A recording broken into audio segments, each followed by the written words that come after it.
The first thing Princess Usylt Thalkara of the Ivory Compact noticed about her chosen mate was that he flinched at loud noises. The second thing she noticed, 3 months later, was that the flinch was not fear. It was calibration. Nobody warned her about that part, not the matchmakers who paraded 17 alien species before her throne, not the treaties that reduced entire civilizations into breeding compatibility charts. Not even the human himself, a quiet, broad-shouldered man named Marcus Wren, who had arrived on her world with nothing but a single duffel bag and a smile that didn't quite reach his eyes. She chose him because he was interesting. She did not yet know that she had chosen a weapon. This is the story of the day she found out. The Ivory Compact was old, wealthy, and very good at pretending its politics were simple. Princess Usylt was the youngest of 4 heirs, third in line for a throne nobody expected her to ever sit on, which meant her marriage was less about love and more about leverage. Her mother, Queen Isolde Thalkara, had made it clear that the union would be strategic. A human colony on the frontier had recently applied for compact protection, and marrying one of their own into the royal bloodline was, according to the ministers, an elegant solution. Nobody in that room understood what they were actually asking for. Usylt remembered the day of the selection ceremony vividly. 17 suitors stood in a curved hall of white stone, each one representing a species eager to bind itself closer to the compact throne. Most of them postured, puffed feathers, flexed carapaces, recited genealogies stretching back 1,000 years. Marcus Wren simply stood there, hands folded behind his back, and waited. When she asked him why he hadn't tried to impress her, he said, "Ma'am, I figured you've had 17 people try to impress you today. I thought I'd try something different." "And what's that?" "Being honest, I'm not a prince. I'm not rich. I used to fix engines for a living before the war took that job away from me. I don't know why your matchmakers picked my name out of a colony of 11,000 people, but here I am. I'll be good to you. That's the only promise I've got."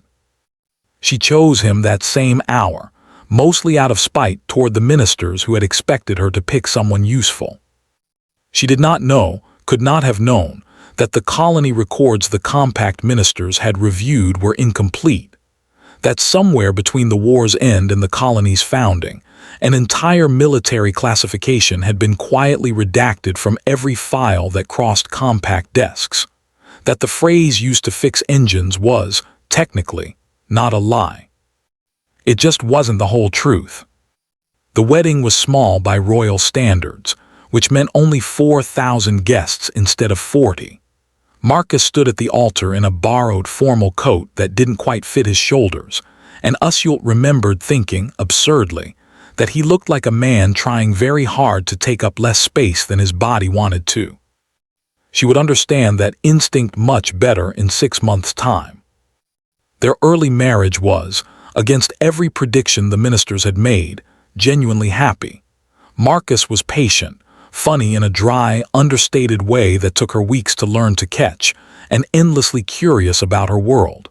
He asked questions about compact history that no one had asked her in years. He learned the old court dances badly and laughed at his own clumsiness.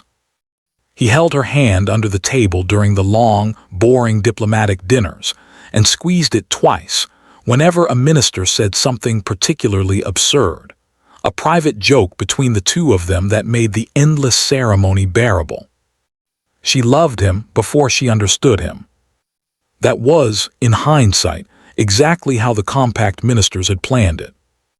The first sign that something was wrong came 4 months into the marriage, during a diplomatic reception for a neighboring system called the Vessarine Cluster.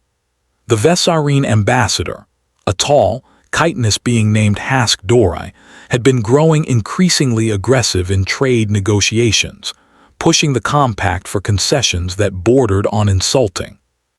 At the reception, Hask cornered Usylt near the terrace, his mandibles clicking in a rhythm she had learned meant contempt.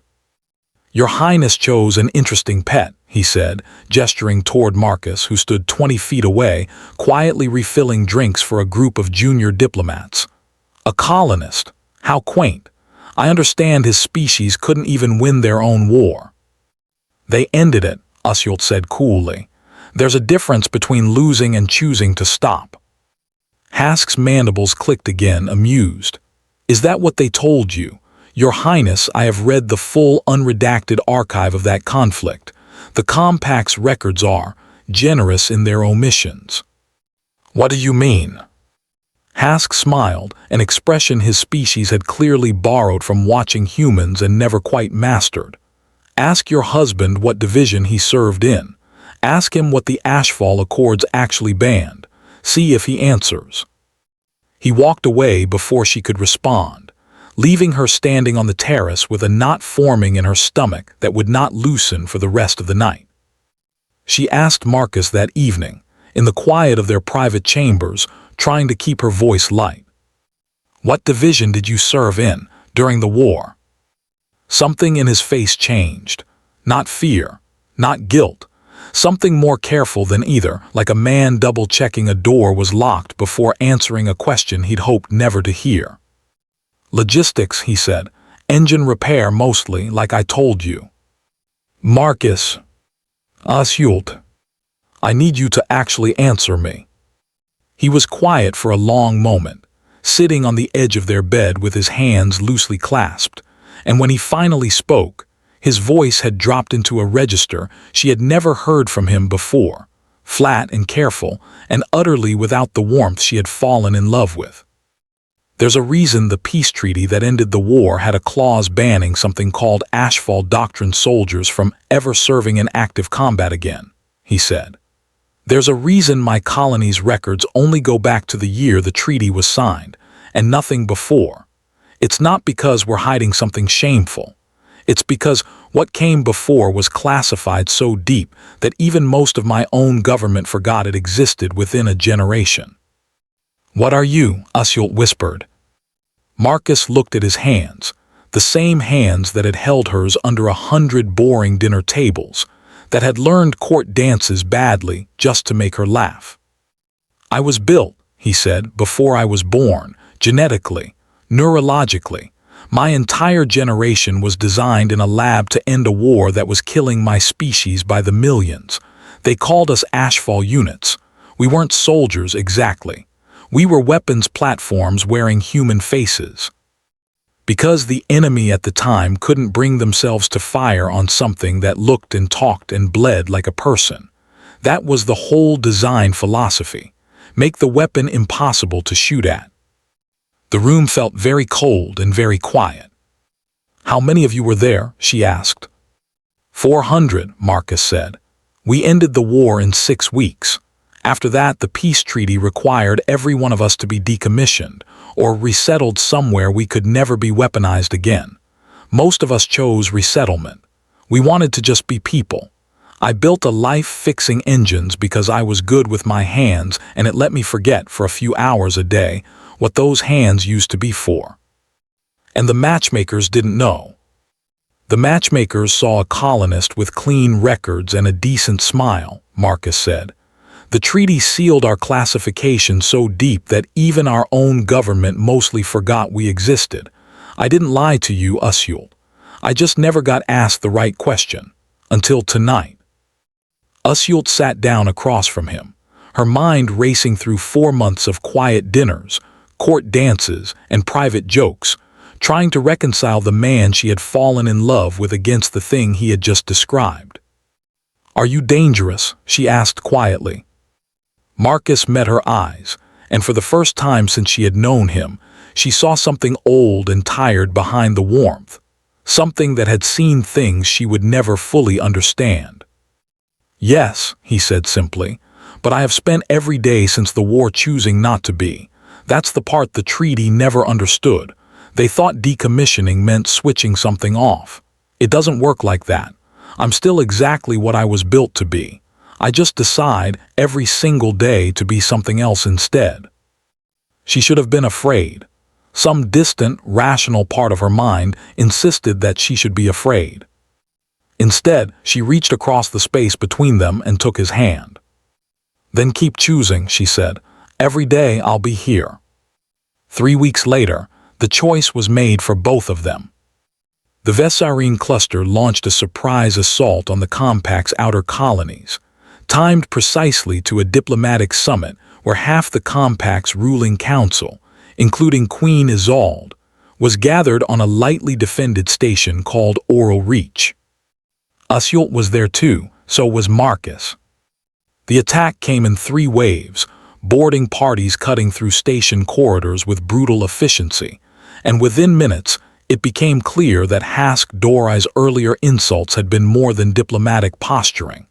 This had been planned for months. The Vessarine wanted the Compact's ruling family dead, its succession thrown into chaos, and its territory ripe for annexation. Security forces on the station were overwhelmed within the first 10 minutes.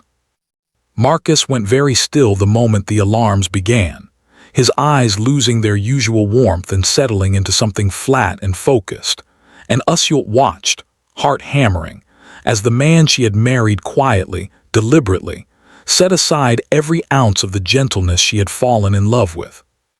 "Stay behind me," he said, his voice utterly calm. "And Usylt, whatever you see in the next few minutes, I need you to trust that it's still me." She had no time to answer before the first Vessarine boarding party rounded the corridor. What followed was not a fight. A fight implied some measure of contest.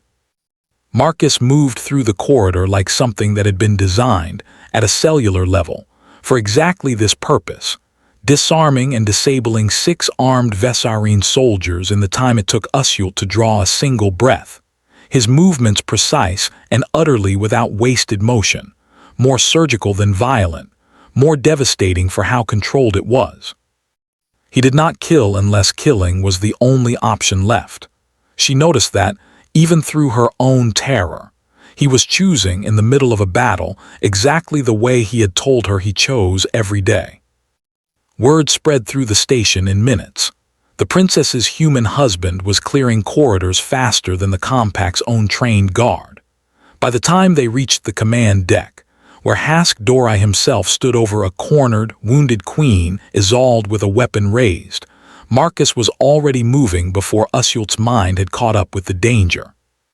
Hask turned, mandibles clicking in genuine shock as he registered exactly who was standing in the doorway. "The pet fights," he said, almost admiringly, raising his weapon toward Marcus instead. "Perhaps the archive I offered your princess wasn't a warning after all. Perhaps it was an invitation." "You should have read the whole file," Marcus said quietly. "The part about why the treaty needed 400 separate signatures to make sure people like me never had to do this again." Hask fired. Marcus was already moving. What happened next took less than 4 seconds, and Usylt would spend the rest of her life unable to fully describe it, because some part of her mind had simply refused to process the speed of it.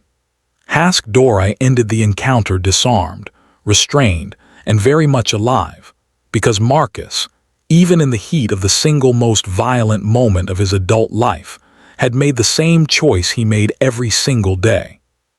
Not to be what he was built to be. Just enough of it to keep the people he loved alive.